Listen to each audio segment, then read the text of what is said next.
Helldivers, a history of managed democracy and its enemies. A lore narration. Chapter 1. Before the Light. In the beginning there was chaos. Not the productive, war-winning chaos of a hellpod screaming through an atmosphere at terminal velocity, but the bleak and shameful chaos of a civilization that could not make up its mind. Humanity, in those dark pre-Federation centuries, suffered under the crushing weight of too many options. Elections, debates, citizens selecting their own candidates based on their own opinions, formed through their own thinking, which, as any loyal subject of Super Earth can tell you, is exactly the kind of thing that leads to outcomes nobody wanted and everybody deserved. The planet then known simply as Earth was, by any objective measure, a disaster. Political systems competed with one another. Ideologies clashed. People voted for things they did not understand, against things they did not understand, and produced governments that reflected this understanding perfectly. The historical record of this period, as maintained and occasionally improved by the Ministry of Truth, describes it as an era of democratic anarchy, a time when misinformation and disinformation and plain ordinary information all competed for attention with no mechanism to determine which was correct. Humanity could not agree on what was true. Humanity could not agree on who should lead. Humanity was, frankly, not doing well. Then came managed democracy.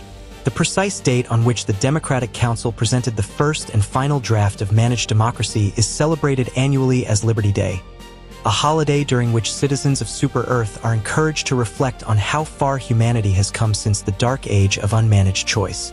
The concept was elegant in the way that all truly great ideas are elegant. It solved a complicated problem through simplicity. Rather than ask citizens to select from candidates they might not understand, or vote on policies they might not fully grasp, managed democracy asked citizens to answer a series of questions. The computer algorithm would then determine, based on their answers, what they actually meant to vote for. This removed the uncertainty from the democratic process entirely. Citizens were free. Free from the burden of having to know things. Free from the responsibility of determining their own political future. Free, in the precise formulation of the Ministry of Truth's democracy officer, from the burden of choice itself. Super Earth was born. The planet was renamed to reflect its elevated status. The Federation of Super Earth, headquartered in Prosperity City in what was once the Scandinavian Peninsula, was proclaimed the sovereign state of all humanity, governed by the core values of prosperity, liberty, and managed democracy. The northern hemisphere of the planet had been rendered partially uninhabitable by what the records delicately describe as the Last Great War, but this was a manageable inconvenience. 7 sectors were optimized out of what remained. Mega-cities rose from the landscape. Citizens were given purpose, direction, and the correct opinions. Dissent, where it occurred, was handled through the appropriate ministries. The Ministry of Truth ensured citizens received accurate information, with an accuracy rating of 100% by the ministry's own assessment. The Ministry of Unity ensured social cohesion, with particular attention to citizens who displayed warning signs such as distrust of managed democracy, disparagement of Super Earth, asking questions, or any sentence beginning with the phrase the algorithm had flagged. The Ministry of Defense ensured that the Federation's military needs were met. Children were encouraged to listen carefully to the political conversations of their parents and report anything concerning to their nearest loyalty officer. A 10-year-old who turned in her own parents for dissident speech was awarded the Super Presidential Medal of Ultra Freedom, which is a real thing that was awarded without irony.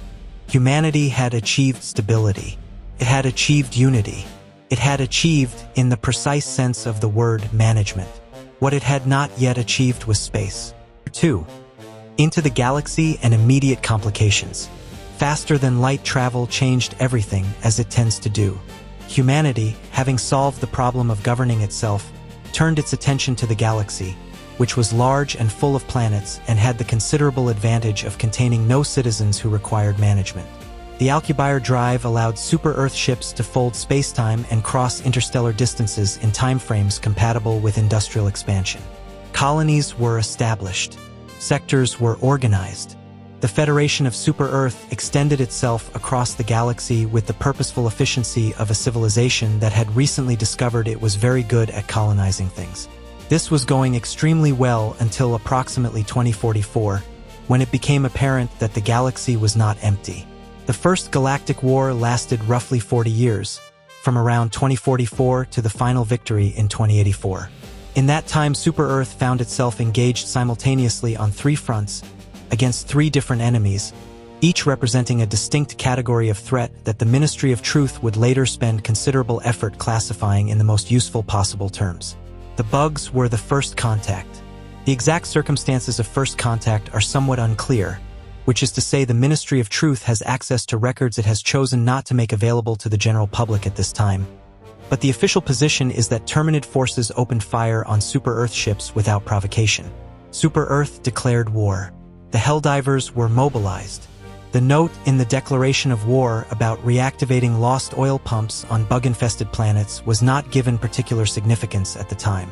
The bugs killed an estimated 189 million civilians during the First Galactic War, which explains why, by the era of Helldivers 2, civilian society takes an entirely healthy and proportionate view of Terminid extermination. The cyborgs were a different problem and arguably a more embarrassing one because they were human, or had been once. The cyborg nation was a separatist movement of citizens who had augmented themselves with cybernetic technology and had, in the process of doing so, adopted the weakest political ideology, socialism. This is presented as cause and effect in the official record, which suggests a philosophical relationship between cybernetic self-modification and incorrect political views that the Ministry of Science has never formally explained. The cyborgs declared independence from the Federation. The Federation declined to accept this declaration.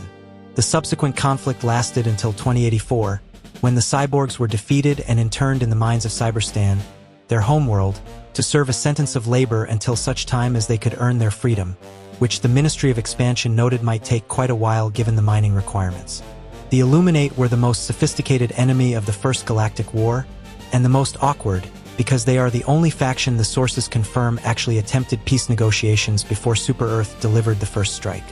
The Illuminate were an ancient, highly advanced race of semi-humanoid cephalopods with technology considerably beyond anything the Federation had produced, including superior faster-than-light travel and a substance called dark fluid, a superweapon capable of collapsing planets into wormholes.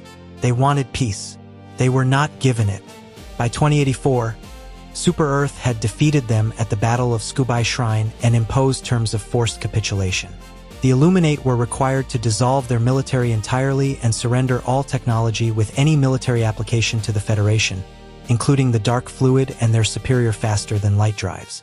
They were then expelled from the galaxy. The Ministry of Truth described this as a great victory for managed democracy.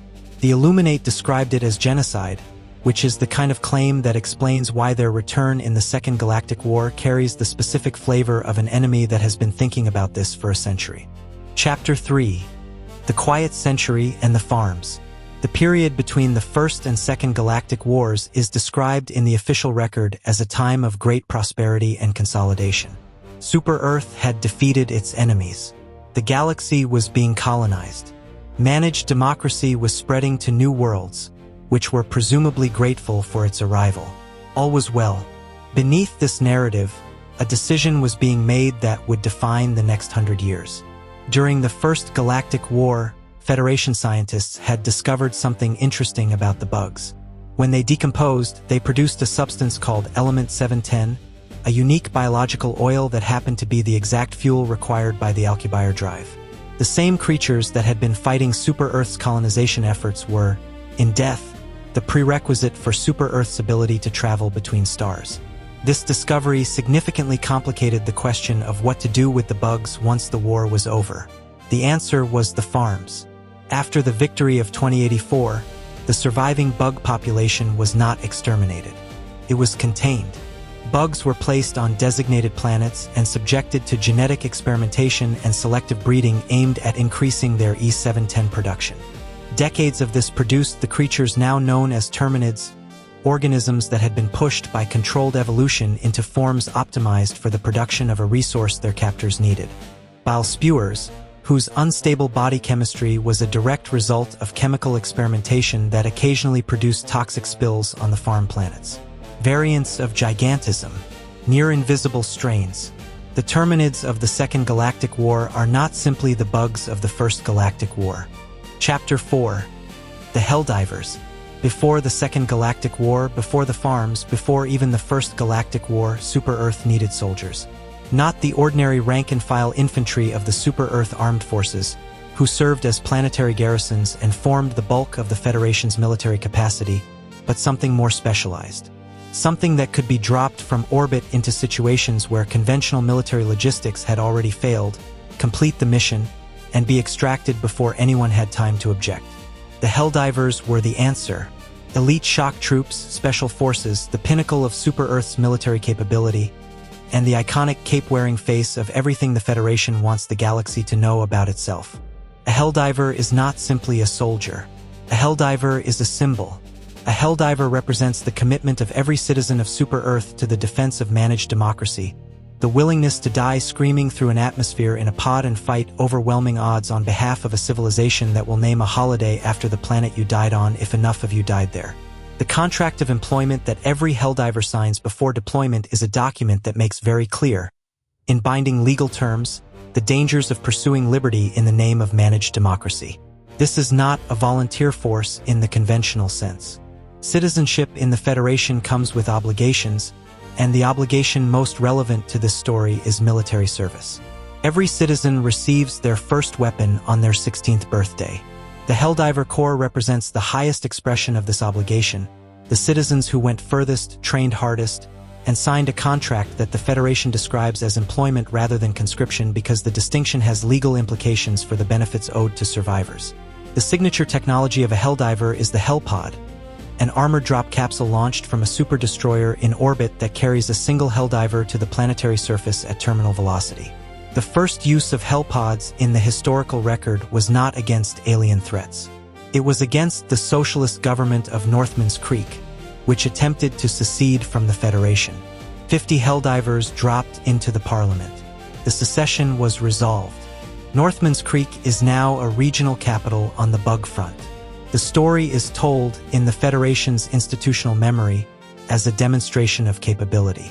It demonstrates several things simultaneously. The Super Destroyer is the Helldivers' home and forward operating base, a faster-than-light capable warship mass-produced for use by the Helldiver Corps. From the Super Destroyer, Helldivers call in stratagems, the fire support and equipment drops that supplement their personal armament in the field. Orbital strikes, airstrikes, turrets, supply drops, reinforcements.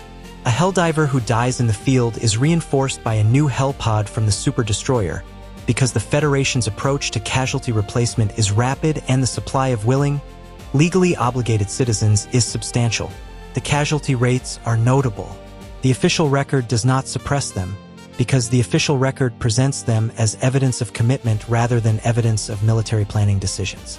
Hundreds of millions of Helldivers have died across the two galactic wars. The battle for Super-Earth alone claimed over 120 million Helldiver lives in 10 days. These numbers are presented by the Ministry of Truth in the context of sacrifice, legacy, and the importance of signing up your children for rapid enlistment events, which is what Illuminate victory parties become when the Illuminate arrives. Chapter 5. The Second Galactic War. In February 2184, 100 years after the victory of the First Galactic War, the containment failed. The Terminid farms, which had been producing element 710 for a century, experienced a breach. Billions of Terminids overran the eastern sectors of the galaxy, escaping the planets they had been confined to and spreading into human-colonized space with the aggressive efficiency of organisms that had spent a century being selectively bred for productivity and then decided to redirect that productivity. The Second Galactic War had its first front. Simultaneously, from the western sectors, came the Automatons. The Automatons are the cyborgs' children. While the defeated cyborgs were serving their sentence in Cyberstan's mines, some had continued building what the First Galactic War had started, constructing a fully mechanical army to continue the fight their biological forms could no longer wage. The Automatons are robots, fully mechanical, but they are robots that can feel. Intercepted bot communications include expressions of sorrow for destroyed units. Their marching cadences reference Cyberstan. Their stated goal is the liberation of their cyborg forefathers and the destruction of the civilization that enslaved them. They are described by the Ministry of Truth as mindless, bloodthirsty machines coded for nothing but murder and socialist violence. which is a description that becomes increasingly complicated when the automatons begin broadcasting coherent political messages and demonstrating that they understand exactly what was done to them. Super Earth mobilized the Helldivers at a scale not seen since the First Galactic War. What followed was a two-front war of enormous scope and cost. The Battle of Malevelon Creek became the defining engagement of the early conflict, 2 months of fighting at enormous Helldiver casualty rates before the planet was finally liberated. A victory significant enough that the president of Super Earth officially recognized April 3rd as Malevelon Creek Memorial Day, on which citizens observe 3 full minutes of solemn remembrance during their lunch break. On the Eastern Front, Super Earth attempted to destroy the Terminid supercolony on the planet Meridia using dark fluid, the superweapon seized from the Illuminate under the terms of their forced capitulation at the end of the First Galactic War. The dark fluid collapsed Meridia into a wormhole, which resolved the supercolony problem and created a different problem in the form of a wormhole where a planet used to be. And then, to confirm that the galaxy was not finished with surprises, the Illuminate returned. The Illuminate had been declared eradicated after the First Galactic War. They had not been eradicated. They had retreated, regrouped, and spent a century preparing for a return that they did not announce until they arrived in force. Their opening moves targeted not military installations but the civilian population, deploying a process that converted humans into voteless, citizens stripped of their capacity for independent thought and incorporated into the Illuminate collective. The irony of a civilization built on managed democracy, which had already removed independent political thought from its citizens through algorithmic voting, being threatened by an enemy that removed independent thought through alien technology, is not addressed in any official Ministry of Truth communication. The war continues. It continues in real time, shaped by the decisions of hundreds of thousands of Helldivers across the galaxy, each contributing to major orders that determine which planets are held, which are lost, and which are added to the casualty statistics that the Ministry of Truth reports with 100% accuracy. The Democracy Space Station, a massive orbital battle station constructed by collective Helldiver effort across countless missions, now supports the campaign from orbit. New Terminid strains emerge from the gloom, an interstellar cloud of spores that terraforms planets into Terminid hive worlds. The automatons mine platinum on volcanic worlds and adapt their tactics in response to everything the Helldivers deploy against them. The Illuminate advance with technology that has been developing for the century they spent not being eradicated. Super Earth endures. It endures because it has Helldivers, and it has Helldivers because it has citizens, and it has citizens because the algorithm keeps producing them. The war for the galaxy is also, in the reading between the lines of every piece of official communication, a war about what the galaxy will become. Whether it will be administered by managed democracy, which has decided for its citizens what they want and enforced it with orbital strikes. Whether it will be administered by the automatons, who have decided for themselves what they want and are pursuing it with rather more philosophical consistency than Super Earth.